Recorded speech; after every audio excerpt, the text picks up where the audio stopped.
Hi, this is Stephen, and today we're going to look at the sounds t, d, th, and th. Let's start with t and d. For both of these sounds, the tip of your tongue touches the ridge behind your upper teeth. It doesn't touch your teeth. It touches behind your teeth. T, d, t, d.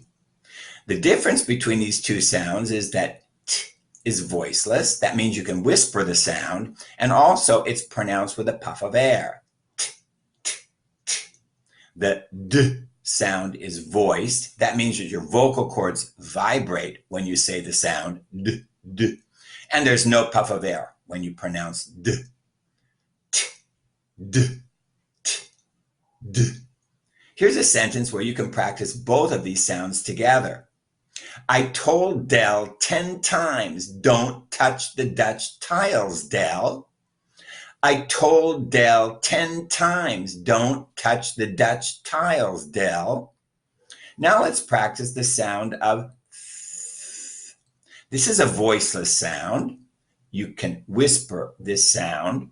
To pronounce the th sound correctly, the tip of your tongue should touch your upper teeth. And unlike the t sound, the th sound can be stretched out. T, t, th, th. Here's a sentence where you can practice t and th together. I thought Ted taught Thelma theology, but Thelma's theology teacher was Timothy. I thought Ted taught Thelma theology, but Thelma's theology teacher was Timothy. Now let's practice the sound of the. It's exactly the same as the sound of th, except this time you use your vocal cords. It's different from the sound of d in that for d, your tongue is touching behind your teeth. For th, your tongue is touching, the tip of your tongue is touching your upper teeth. The d sound cannot be stretched out, but the th sound can be stretched out. Here's a sentence where you can practice the two sounds d, d, and th. Worthy and Dan never bother their dead father's brother Dave. Worthy and Dan never bother their dead father's brother Dave.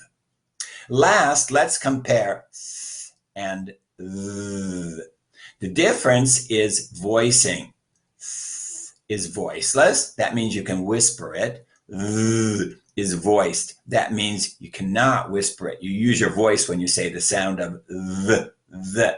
The problem is that both of these sounds are spelled with the letter th. So you really have to learn each word one by one.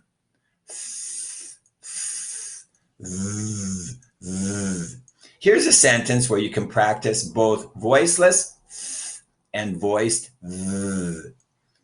Theo's mother, Thelma, would rather not bathe near that thicket of thorns.